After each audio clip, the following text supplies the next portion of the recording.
Hello and welcome back to Umineko When They Cry. Episode 16. Man, it's hard to believe we're already at episode 16. Last time, it was just more talking, Battler trying to figure out what the hell's going on. He talked with the servants, and then Maria was there, and she's being a little creepy, and talk about Beatrice and stuff, and they're seeing something Battler can't. And Battler's just being like, yeah, guys, I don't believe in what I can't see. Which, sure, that's one way to go about it. Regardless, oh yeah, and then they start, Jessica, George, and Battler start talking about growth periods, and, maybe Maria's just reached that age where she wants to act out because she wants to be unique and different from other kids. But I don't think that's the case. However, it doesn't matter what I think, for the time being. It matters what the characters think. So let's get back into this. I think we read this last time, but I'm going to read it again. Even if we accept that, I wonder if it explains that creepy dual personality thing. Actually, I think I could probably accept that explanation, more or less. As you just said, becoming an adult means gaining knowledge and experience. So, to gain that, it's necessary for children to learn about all sorts of things and break free from childhood. However, there are certain convenient delusions that you see often in the world of children, both now and in the past. Do you know what I mean? You see it all the time in manga and anime, right? That's the Chunibyo delusion, right? It's kind of like that. Like you've got memories from a previous life that start to resurface. Like you're being possessed by the soul of the great something or whatever. So, like Okarin. Except his is just a front. He's just 19 years old and acting a fool. Or it could be that sleeping gene gets awake. That a sleeping gene what, is she a sleeper agent? Or maybe a sealed power, or memory returns. There's all kinds. For some reason, stuff like that's really popular at that age. Why is that?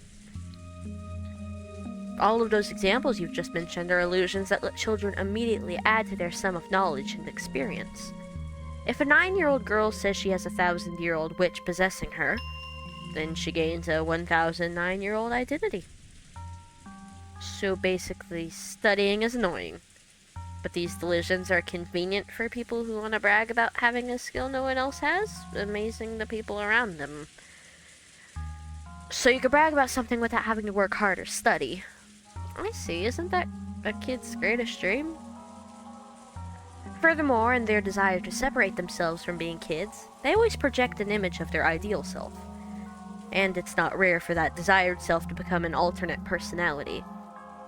Even you, Battler-kun, probably had a slightly different personality at home and at school, right? It'd probably be embarrassing if your friends at school saw how you were at home. At school, you try to project yourself as you want to be, but home is where you're your true self.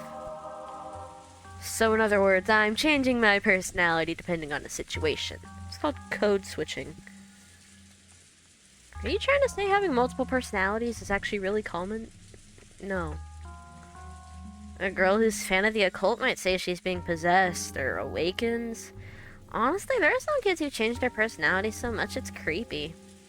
And some boys do it too, right? Guys who say they've blown their top and suddenly turn into some overplayed violent character. I'll bet they think it's pretty cool, but it's painful to watch. Let's sum this all up. So you're saying that even if a girl about Maria's age shows a creepy second personality like she did a minute ago, it isn't such a rare or unusual thing? Simply put, that's right. Identity is an important factor when building up one's sense of self. If you make fun of it, it could actually cause children to go back into their shells.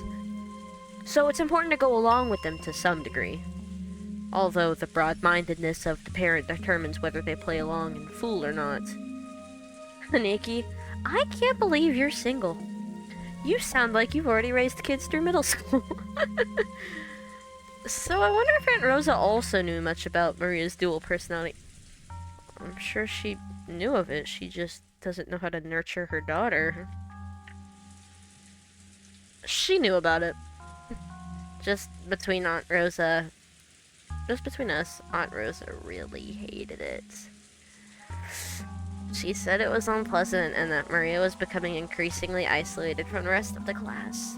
So anytime Maria started talking about the occult or laughing like a witch, she'd slap her.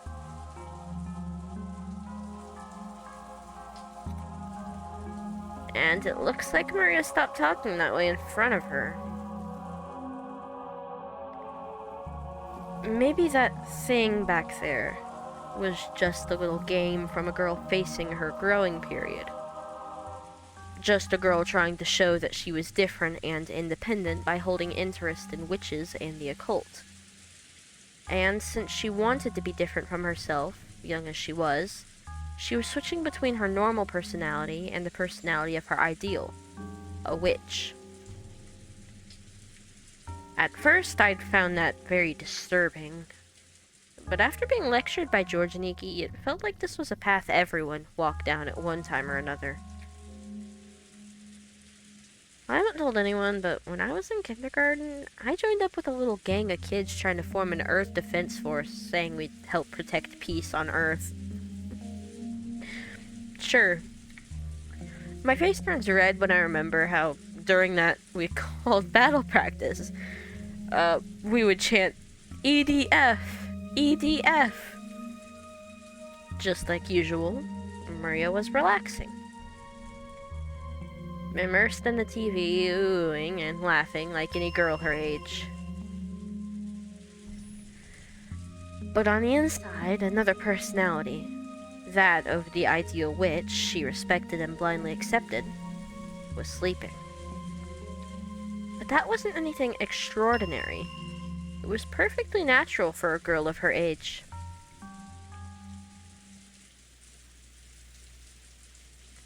I've calmed down a little. The shock from my bizarre experience in the kitchen just now fading away.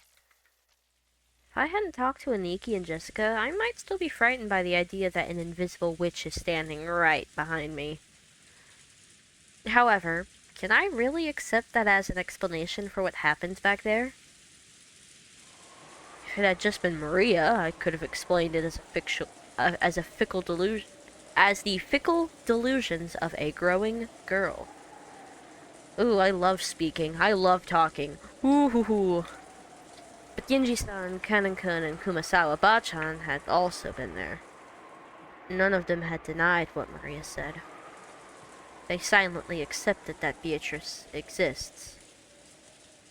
I was starting to feel a little uneasy. Aunt Ava's position was that no 19th person existed. That the crime was an inside job tied to the family quarrels. On the other hand, Aunt Nazi's position was that the culprit was hiding somewhere outside the mansion. So she rejected the possibility of an inside job and supported the idea that a 19th person existed. And in the kitchen, Maria and the servants had also supported the idea of a 19th person, though that 19th person would happen to be Beatrice the Golden Witch. But according to them, this 19th person isn't a human.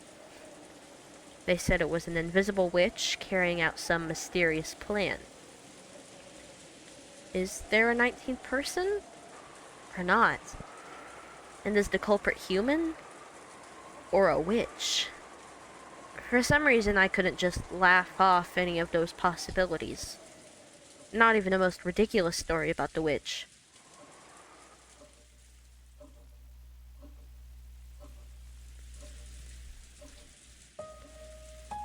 Jessica, all I know about the story of the witch is that the adults made it up to keep the kids too scared to enter the forest.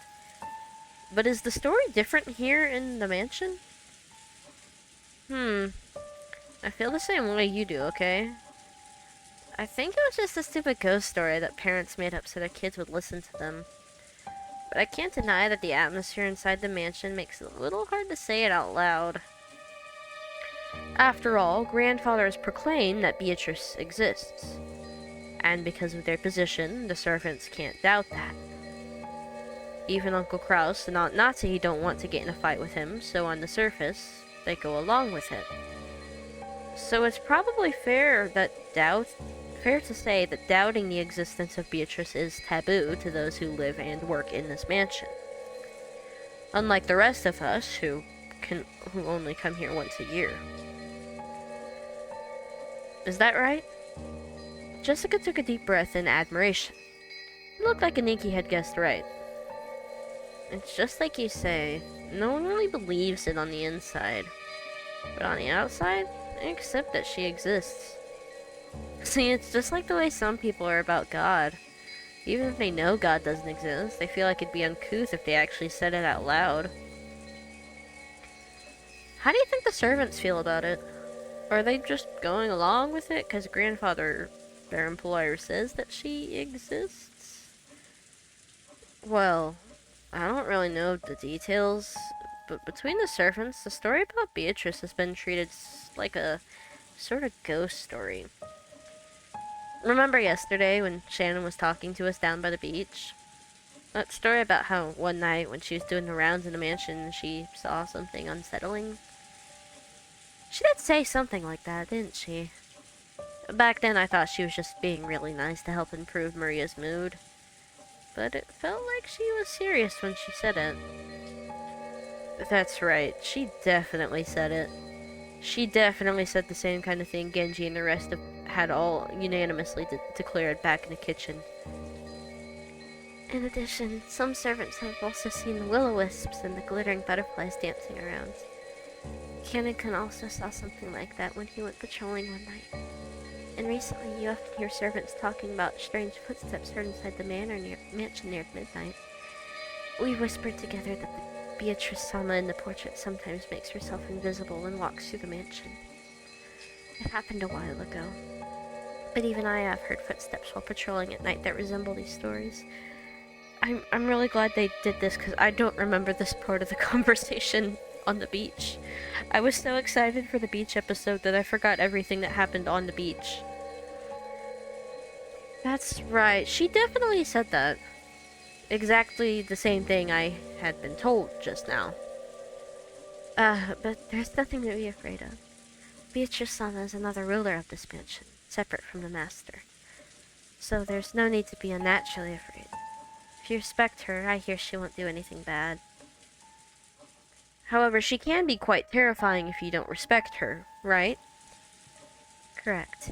I've heard that just before I began working here. Someone who spoke badly about Beatrice-sama fell down the stairs and quit after receiving a large injury to their back. Because of that, there was a rumor between the servants that Beatrice-sama's anger had been brought down upon this person. If you don't respect her, you'll suffer her wrath and get hurt. So to the servants, Beatrice's existence is just as credible as the story that if you pull pranks on Inari-san, you'll receive Kitsune-sama's curse. Of course, even though everyone accepts that curses and the like don't exist in the modern era, people are still afraid and have a little respect for them. You often see it when, in a residential area, someone is building a house and they call a Shinto priest for a ceremony to honor the god of that plot of land. You might think that was just a big waste of time and money, but it is said that if the workers don't do that, a big accident will occur, so they never neglect to do it. You also hear about how, if an Inari shrine is carelessly removed during a town replanning, there'd be a curse by Kitsune-sama. I think I might have read somewhere that when the occupying forces were trying to expand an airport, that they tried to remove an Inari-san that was in the way, and the workers kept getting struck down by mysterious fevers. Even in modern cities like Tokyo, it wasn't rare to see modern buildings packed all around an old Inari shrine, leaving the shrine itself untouched. Semi-related, I guess, because all the talk of shrines, but, shout out to anyone who's ever watched Natsume's Book of Friends. A great show. Great show, guys. I recommend it. And this wasn't limited to Japan. It's probably similar to how foreigners baptize babies. If I remember right, by Christian doctrine, the unbaptized souls have even the slightest amount of sin, they will still go to hell. Crazy.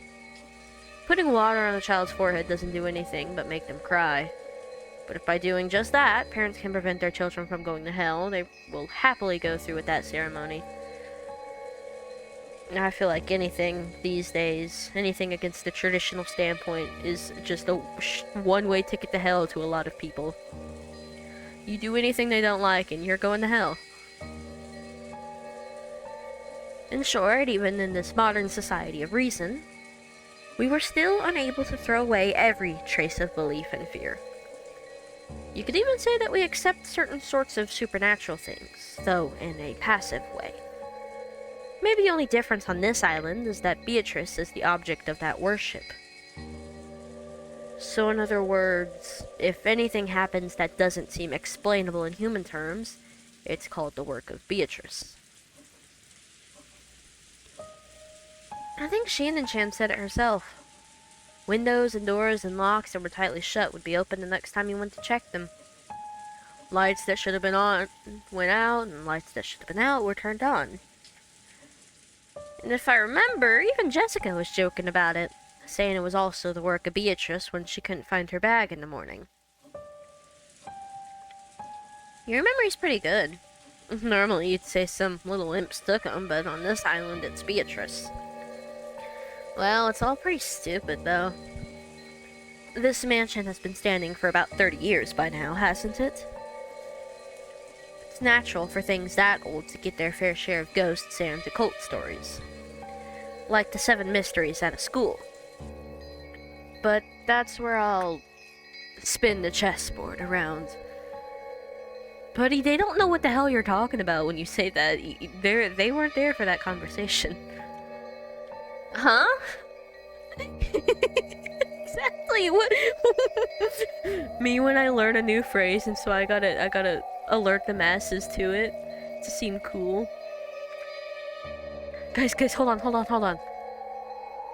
But if I spin the chessboard around, my god, corny, so corny, bro. Oh, I forgot to read that. Simply put, on this island there's a rule that Beatrice gets blamed for anything that couldn't have been done by humans. Things that humans can't do. How many humans are here? 18. In other words, the culprit is using the rules of this island to make it look like a witch committed this crime. Which proves that they desperately want us to think a 19th person did it. I don't like it. Okay, buddy, you didn't have to get all bold on me. I don't like it one bit. What do you mean you don't like it? Jessica, your father died. Do you like that? Do you like that your father is dead? Let's assume some invisible person, 19th person exists and wants people to know they exist. If it were me, I'd do it with even more perfect timing. How the fuck would you do it? Battler. What do you mean by perfect timing? Well, the crime took place sometime between the middle of the night and dawn, right? We had some people who were talking together until the middle of the night, some people on night shifts, and some people who'd returned to their rooms and were sleeping. Everyone's alibi is really vague, so there's plenty of room to suspect that the crime was an inside job. George and Nikki, Aunt Ava probably told you too, right? That there's a good chance this crime was an inside job. Yes. I guess. In other words, if this invisible 19th person really exists and wants to let us know it, this first crime was a complete failure. No, in the first place, they chose the wrong time of day to do it. If this invisible 19th person really wanted to show themselves, they had to make sure that the crime took place under conditions which proved that the remaining 12 people were all innocent. As long as there's a single human we can suspect, this 19th person's attempt to highlight their presence fails. That's why near midnight, when everyone's alibis are at their vaguest, the 19th person's existence is also at its vaguest. And yet, the culprit chose to commit the crime at that time.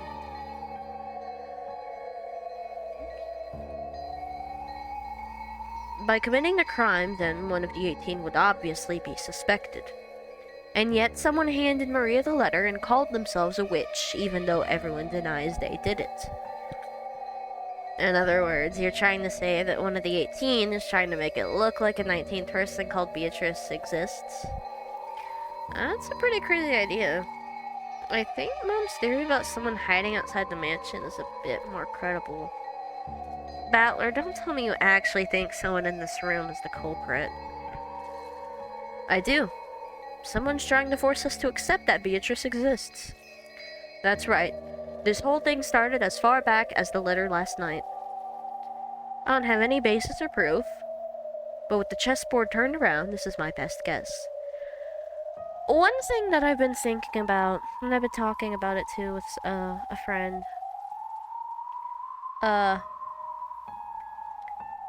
is that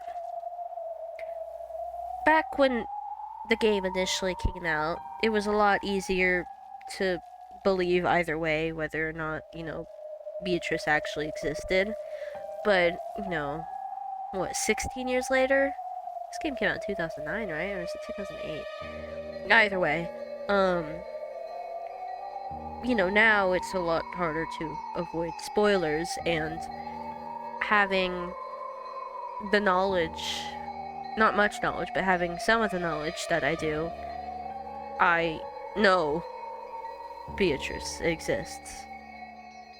So, the current mystery, while not necessarily imperative for me to... I'm trying to figure out how to say this. Right now, it's more so trying to... reading about the perspectives the characters have and seeing how they're logicking this out because they don't know Beatrice exists. But, right now, I know that she exists, and I know that she's the one, she's the reason why 6 people are dead. I don't really know what point I was trying to make. But, I guess it's just interesting seeing Battler do backflips trying to be like, well, actually.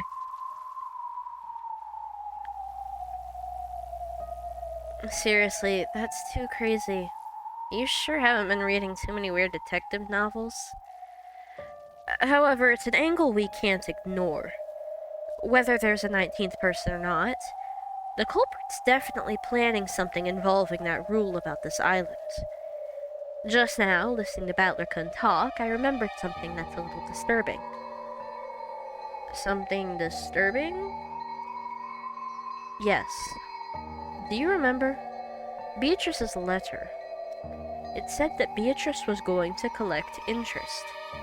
And by interest, it mentioned everything of the Ushirmiya family. Jessica and I thought back on what Maria had read aloud the previous night. Yeah, it said that. It definitely said that.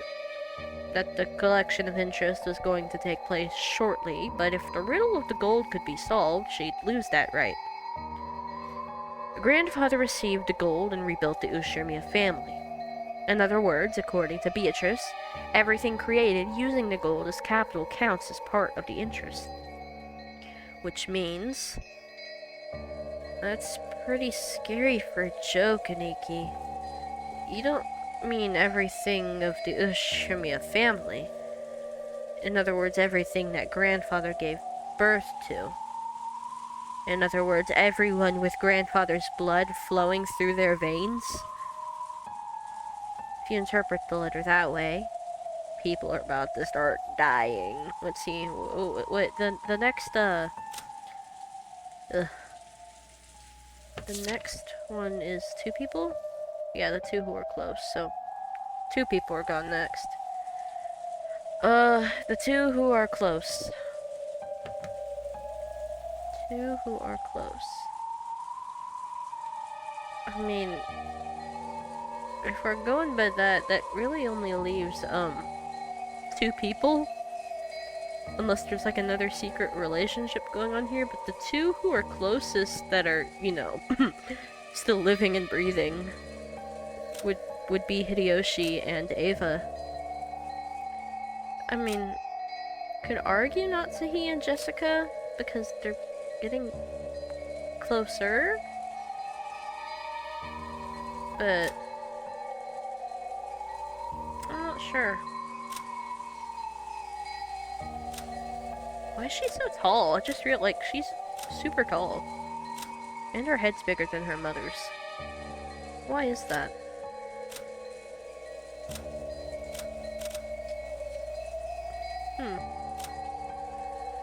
Sorry, this looks so, okay, who's a good person to put this on? We'll do Ava. But yeah, so, not really looking forward to the next Twilight. But yeah, they're starting to take interest. Well, okay, and Ava is, of Ushirmia blood, if we're going with this interpretation of the interest. These murders are just Beatrice legitimately collecting interest. If that's the case, these crimes will continue, because the collection of interest is still only halfway completed.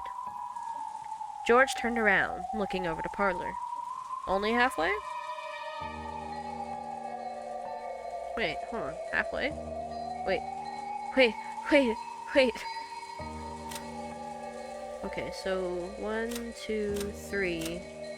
3 people with Ushirmia blood. 1, 2, 3, 4, 5. 5 people with Ushirmia blood. So that is not half. George, what the hell are you talking about? And because Goda-san and Shannon-chan had been killed, we knew that not even the servants were safe, despite liking the Ushirmia name. Okay, well, even if that is the case, that's 5 versus what? Now that puts it at 8? So are they planning to kill us all? But that's weird, George Nissan. In that case, finally 6 people. They should have been able to kill a lot more. At worst, it should have been possible for them to assault everyone while they were sleeping and kill them in a single night. Why didn't they do that? The special clause. If someone manages to solve the riddle to gold, their right to the interest will be lost. And remember how the letter ended. It challenged us all to solve the riddle of grandfather's gold. Jesus. Yeah. Looks like we're finally understanding the culprit's message. In other words, the culprit's trying to tell us to try and solve the riddle on that epitaph grandfather had made. On top of that, they're saying that if we just sit around, they'll keep collecting the interest. I realize this is all based on several guesses that are way out there, but not everything that happens in this world fits together in a perfect line. Most of the events we don't understand are only individual points. By fitting them into a straight line, we're beginning to understand. When the points at either end of the line are really close, the line itself is more logical and easier to understand. And when the points are really far away, the opposite is true. It's the distance between these points that makes us say our guesses are way out there. However, if the distances we span are too narrow, that means our thinking will be narrow too. Is there a difference between making guesses and reasoning? Am I just using easily made guesses to try and force this crime into a pattern I can understand? Battler, you've got to open your mind to the magical world of magic. No, that's not it. When you're lost in the dark and searching around with your hands, what you're doing is relying on your imagination and making guesses. Only imagination can find the points that need to be tied together. Reasoning is nothing more than the act of drawing lines between them. If you can't imagine, you can't reason. What I'm doing now might be way out there, but I'm sure it isn't making a mistake either.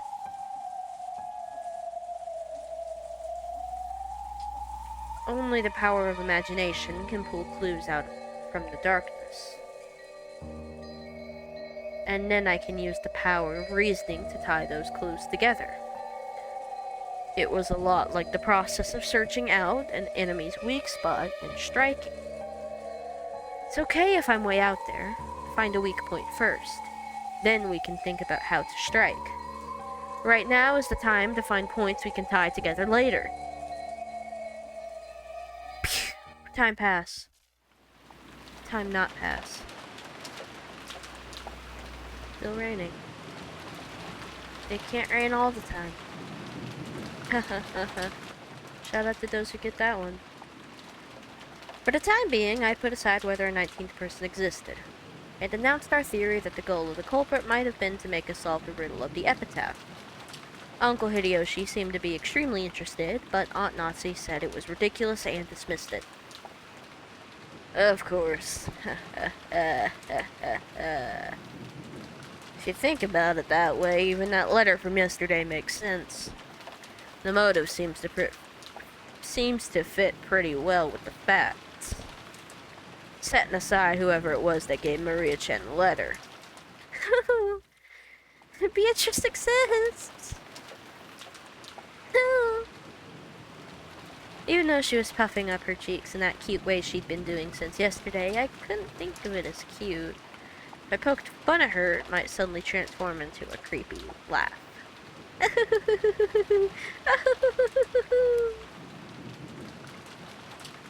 There is no hidden gold.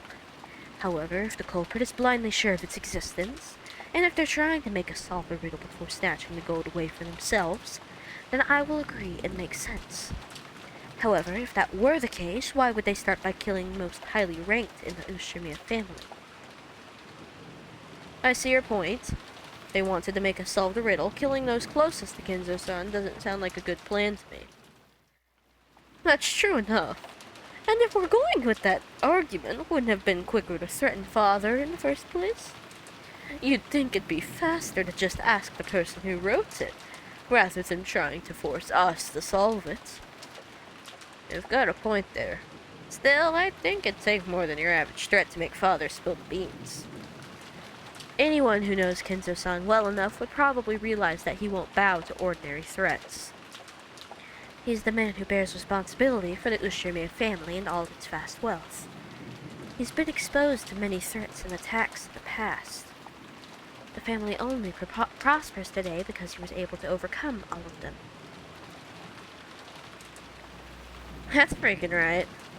I can't even imagine our grandfather obeying someone because of a threat. Jessica, watch your language.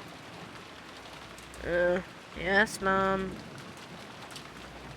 In that case, what about this idea? No, wait. Is this one also way out there?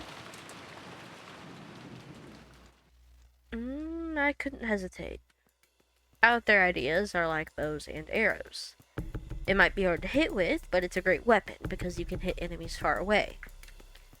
They say most people who've died in battles were killed by arrow wounds. In a battle, you can't just shoot off one arrow. You shoot a whole bunch of arrows at once, pushing forwards towards the enemy troops with a wall of them. So keep shooting over and over. Create a wall as you push forwards towards the truth.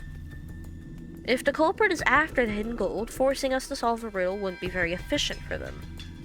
It'd be much quicker and easier to ask the person who made it in the first place. In that case, the question is this all a message directed at grandfather? In other words, these murders were a threat made against grandfather. If you didn't tell the culprit where the gold was, his family members would be killed off one by one. What if we weren't the only ones being forced to solve this riddle? What if grandfather was too? If you think about it that way, it explains grandfather's mysterious disappearance. If the culprit has already attacked grandfather, then judging by the state of the 6 corpses were left in, he should have been left on display somewhere with that horrible makeup added. But despite that, we still haven't found him. So does that mean grandfather has been kidnapped and is being held somewhere? How could... You aren't saying... How could... That sounds interesting. So grandfather's being confined somewhere, and the culprit's saying we'll be killed off one by one if he doesn't tell them where the gold is? That... No offense, that doesn't sound viable because he could care less about this family. Sorry, he couldn't care less about this family. He hates everybody in this family. Except maybe partially Nazi.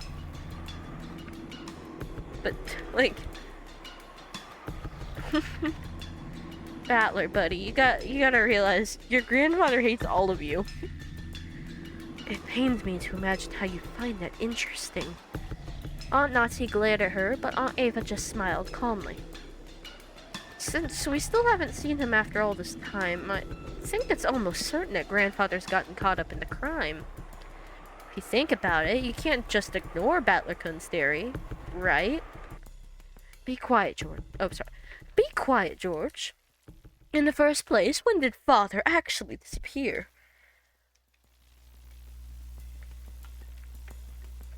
Who was the last person to see father? It was probably me. This morning, when we didn't know where my husband and the rest were, we discussed the possibility of them being in father's study. And I went to check his room and greeted him there. Come to think of it, I've been holding the key to his study this whole time, haven't I? Genji, let me return this to you. Aunt Nazi pulled out the gold key and handed it to Genji. Looking at the key, Aunt Ava giggled. Hey, Genji-san. I'm sure the police will inspect father's room thoroughly. If there's anything hidden there, it'll just be exposed anyway. So maybe it would be better if you just told us about it right here, right now. What are you talking about? Yeah, no, what are you talking about? Ava, what? It's simple. Father's study is a closed room, with no way in or out except for that key, right? I want to verify whether that's true. There is one entrance to father's study. What about the window? Any other entrances or exits? There are none. There is no way to get in except the entrance. You're sure about that? There isn't some secret hidden door or anything? Since father isn't here, I am the highest-ranked member of the Ushirmiya family. I'm asking you as a representative of the Ushirmiya family head. Remember that when you answer me, Genji. Are there any ways in or out of that room other than the main entrance?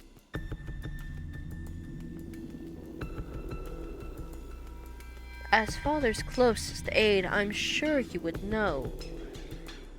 Aunt Nazi looked a little offended at the parts about the highest-ranked family member. But she kept her mouth closed for the time being and waited for Genji's answer.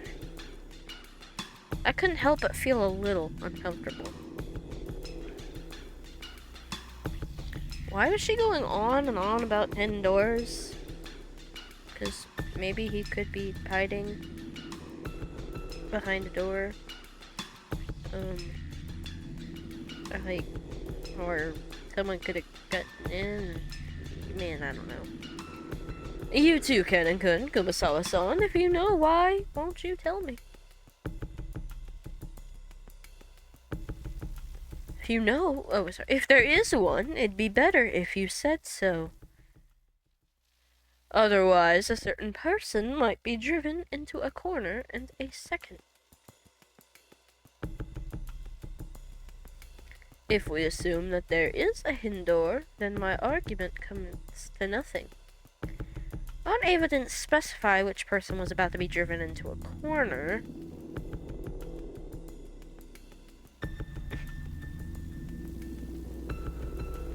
But following the flow of the conversation, I had the feel that she was referring to Aunt Nazi.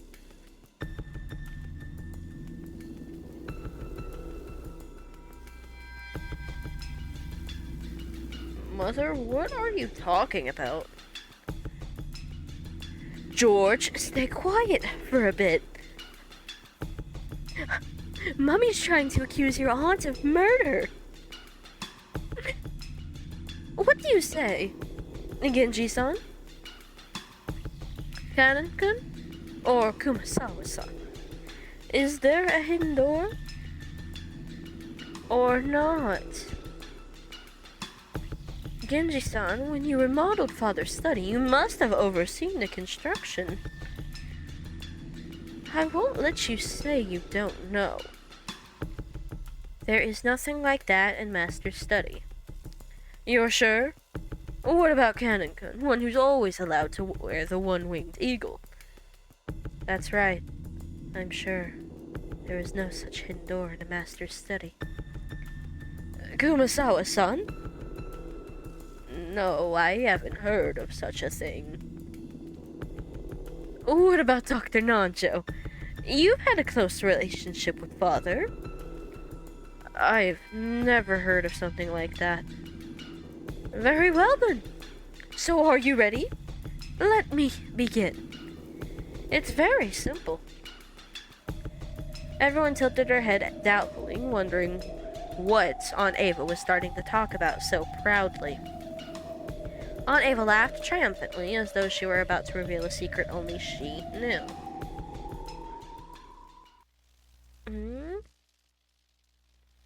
Natsumi-san was the last person to spot Father, right?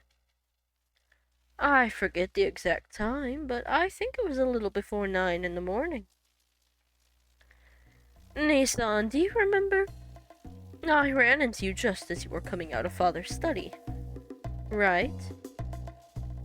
This fuck-ass music, bro. Yes, I remember. What does that have to do with anything?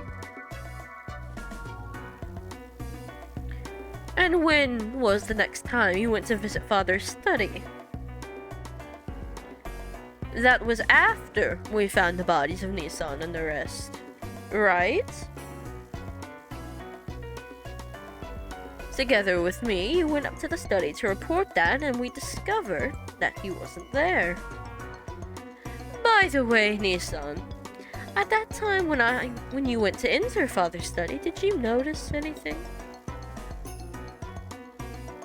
Notice anything? What are you talking about? Come on. You picked up some trash, right? A folded receipt. I do seem to remember picking up some trash. How is that relevant? I got that receipt when I bought some candy at a store before arriving at the airport. Aunt Ava pulled a small bag of candy out of her handbag. And... the receipt from the candy you bought back there? But Mother, what does that receipt have to do with anything? George, stay quiet and listen for a little bit longer. Uncle Hideyoshi's expression was a little strict. Apparently he understood what Aunt Ava was getting at. It really was just a whim. I definitely didn't foresee anything or try to set up a trap for Natsumi-san or anything like that. Actually, about that receipt, and Nissan, you remember bumping into me right after the last time you saw Father, right? At that time, I wedged this into the door to the study. So what does that mean? Are you saying no one opened the door until Aunt Natsu picked up that receipt? Wait a second, Aunt Ava. Wedging her seat would be obvious. It's possible that when Grandfather opened the door, he noticed it, found it amusing, and stuck it back in the door. Jessica hurriedly argued back. She didn't really know what this all meant, but she realized that whatever it would raise suspicions about her own mother. Of course I folded the receipt up very small so that no one would notice it. But even if you assumed that he saw it fall, he would have no way of knowing how high up the door it had been stuck, right? I checked it while Natsumi-san was taking the key out. The receipt was still stuck not 1 millimeter away from where I put it. I can't understand why you would pull such a childish prank. I'll bet you were the one who did that prank on the door to my room, too. The door to your room? It was unpleasant to talk about, so I never mentioned it. But when I woke up this morning, there were signs of some prank on the outside of my door with what was probably the same red paint that was scribbled across the shutter.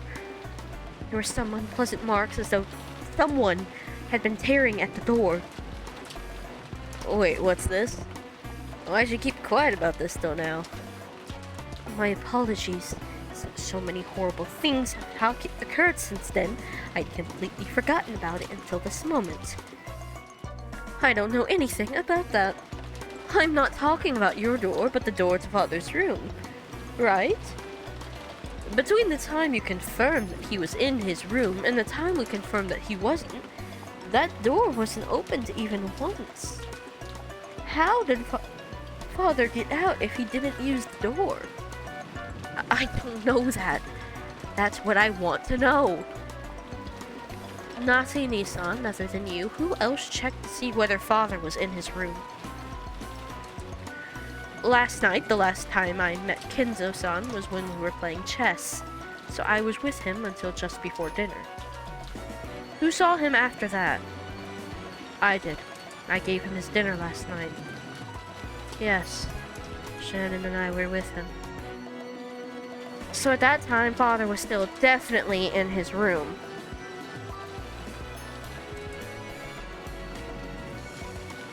However, Natsu-Nissan, when you found out he wasn't there, it looks like all the ways in or out of the study were closed, right?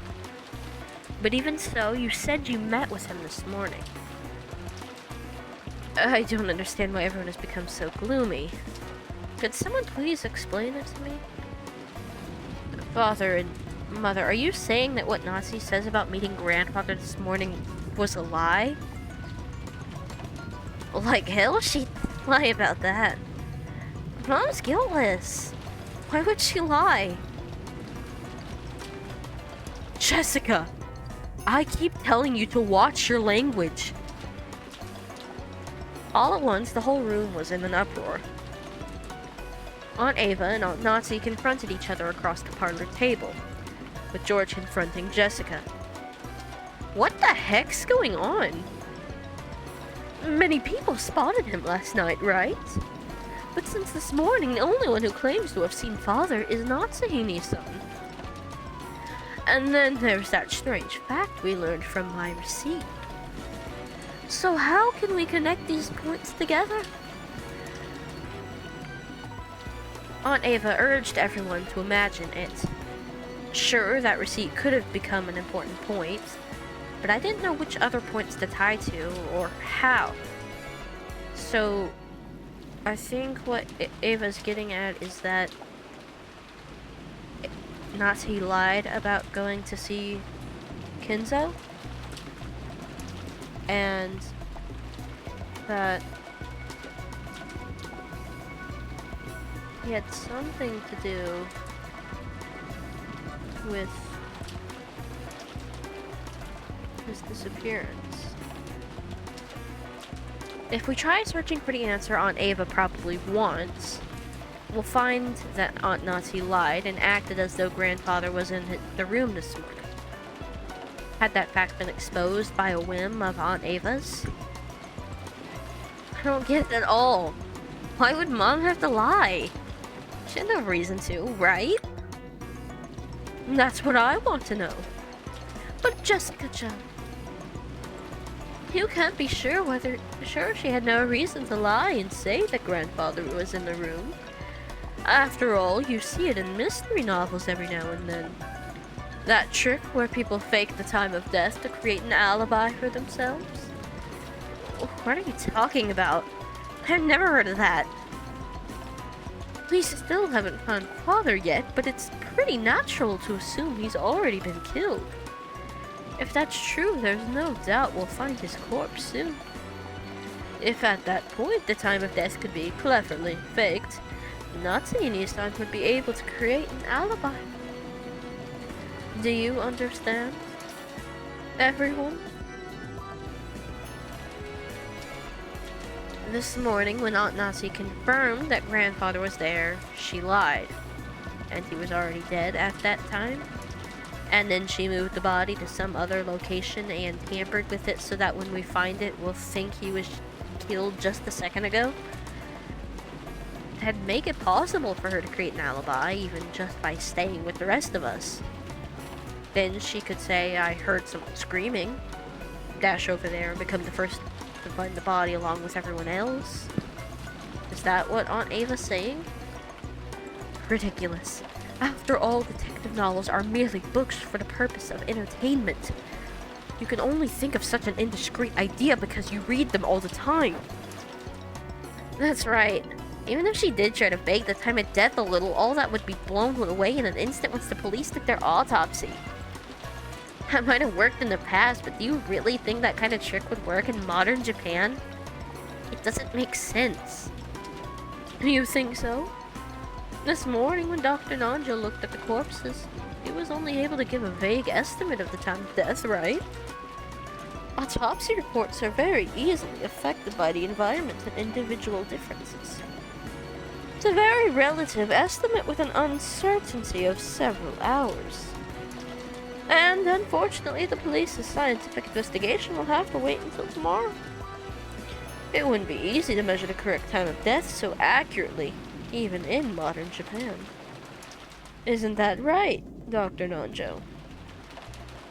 Examining a corpse is an extremely difficult task that requires both experience and instinct.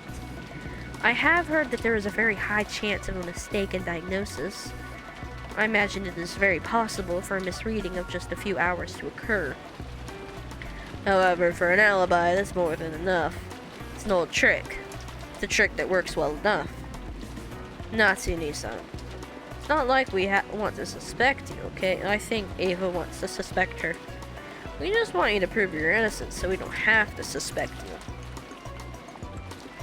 What is this innocence you want me to prove? This morning I definitely met with Father, and he told me to keep the one-winged eagle engraved in my heart. Are you denying that he said that too? I will certainly not permit that. I won't let you deny that Father said those words. Or maybe Father's body won't appear anywhere else. Normally, a person has to be missing for 7 years before they're officially dead.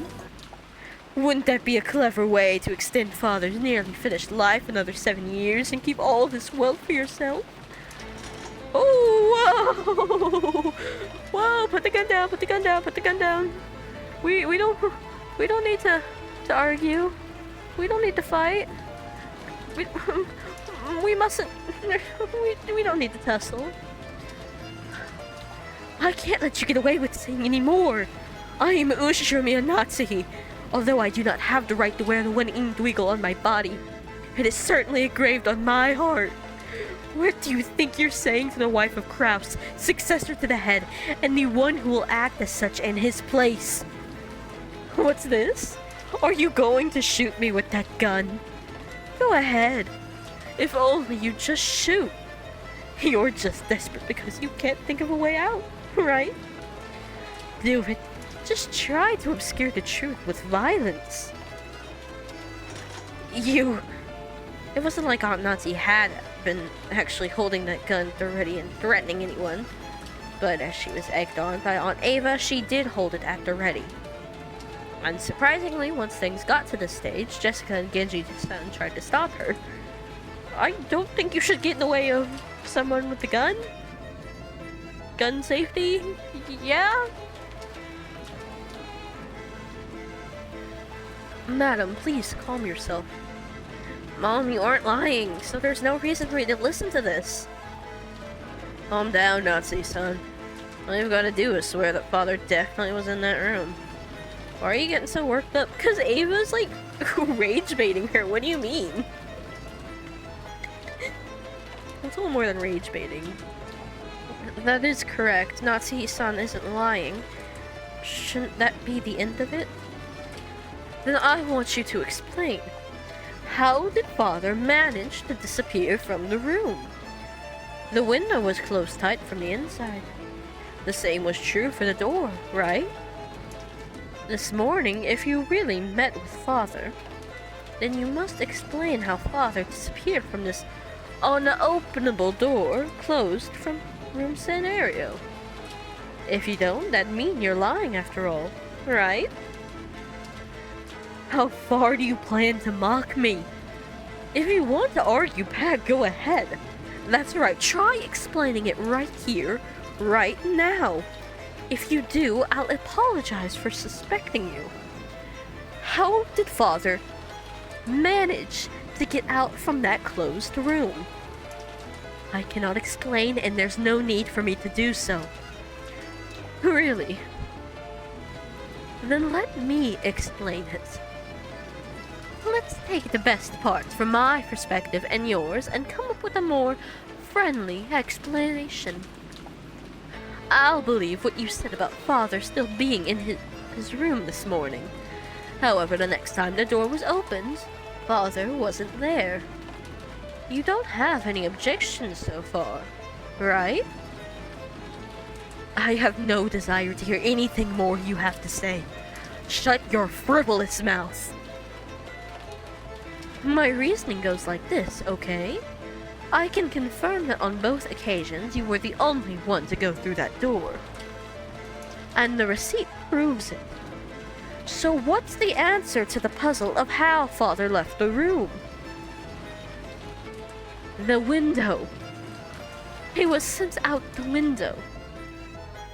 Natsuhini-san, you threw Father out of the third-story floor of the study into the courtyard. You!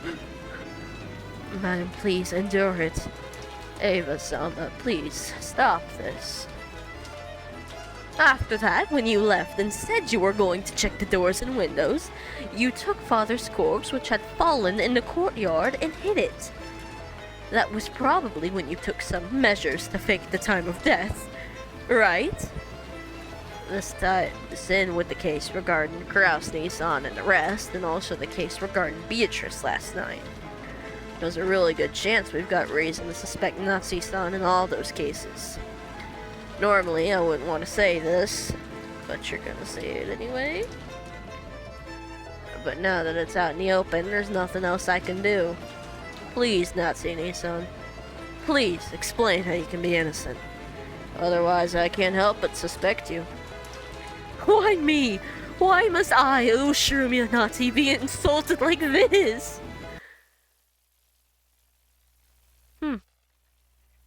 Looks like we've got everyone's views on record now. Battler!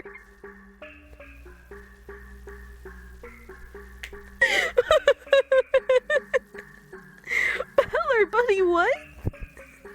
It's not a time to be laughing. It's useless. It's all useless. Aunt Ava. What do you mean useless? Jessica looked up at me, hanging on to my every word. Aunt Ava's expression was confident as ever. Useless, you say? What is? Battler-kun, tell me. You're only convinced it was Aunt Natsu because you're only looking at the case from a single angle. But, when you flip the chessboard around... It's not like I'm defending her, but that bluff of a checkmate isn't gonna fly. I think your reasoning regarding that receipt was passable. It's not a bad thread of logic, but I'd only give it a grade of a 65 at best. Why do you have a grading scale for this? Just for an exam, that'd be bad enough to get you extra lessons and detention, right? Oh my god. You really are brainless. Jesus Christ, if Rudolph was here, I'd slap him across the face. Well, how do you think anyone could break through the door sealed by my receipt and make Father disappear? Other than by my theory. It's true that your theory is an interesting one. And you could say for sure that there was no way to make Grandfather disappear. Then you probably would be able to prove that last person to see him, Aunt Natsu, was guilty. However, since there still is a possibility she's innocent and these accusations are false, we can't be sure about that. Then Battler-kun, are you saying someone other than Natsuhini-san made Grandfather disappear? It'd be impossible for anyone else to do it. My receipt proved that, right? After the first time she visited that study, and until the second time when we visited it together, the study was a perfect closed room, and when the seal was broken on the closed room, he was already missing. If that doesn't prove she's the culprit, what kind of trick could they have used? Like I said, Aunt Ava, only 65 points. So let's try spin the chessboard around, shall we? The question isn't how someone managed to make Grandfather disappear from the outside. We should think about how Grandfather disappeared from the inside. Trapdoor. The door had the receipt stuck in it, so it couldn't have been used. He also couldn't have gone through the window because you can't lock it from the outside, and when Aunt Ava visited the study, she checked to make sure it was locked. So the window also wasn't used. At that point, the study really was a closed room. But we're also going on the honor system right now. That, Ava's not lying about throwing or putting the receipt in there because, she could have just thrown it. Or, whenever she checked the window to see if it was locked or not, she could have just locked it. We're just honor system assuming that she's telling the truth. We have to accept this. However, the study didn't remain a closed room forever. Once the seal created by the receipt was removed, it'd be possible for someone to escape by the door.